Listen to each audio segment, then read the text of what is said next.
কি বিয়া করলি বাবা মদন, 14 গোষ্ঠী খাওয়াইলি সদন। কয় এটার মানে কি জানেননি? এক লোকে বউ দেখতে দেখতে মনে করেন ঘটককে হয়রান বানাই নিচ্ছে। তো ঘটক লাগ কইরা তার এক ছেলেরে মেয়ে সাজায়া দেখাইছে। দেখানোর পরে তার তো পছন্দ হয়েছে, হওয়ার পরে এটা বিয়া করছে। বিয়া করার পরে যখন বাসর রাত করতে গেছে না, তখন তাও ছেলে সেও ছেলে, এক ছেলেরে দিছে কাম করিয়া। দেওয়ার পরে পরের দিন সকাল উঠতে কেমনে করবো যে বউ আমারে কাম করে দিছে, মানে খুব দ্রুত বিষয় টিসা লইয়া 1 সপ্তাহের ভিতরে মনে করেন প্রবাসে আইসা বসছে। আইসা আর বাড়িতে খবর টবর নেয় না।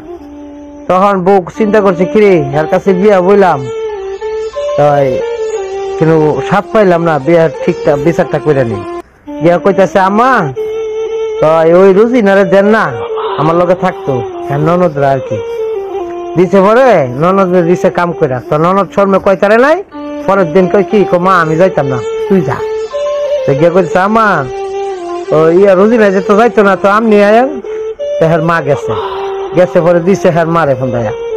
দেওয়ার পরে কইতাছে সকালবেলা উঠটা পুতরে ফোন দিয়া, কি বিয়া কইরা থুয়ে গেলি বাবা মদন, খাওয়াইলি 14 গোষ্ঠী সদন। কইস না গো মা দুঃখের কথা, আইজ জানে আমার হুগার ব্যথা।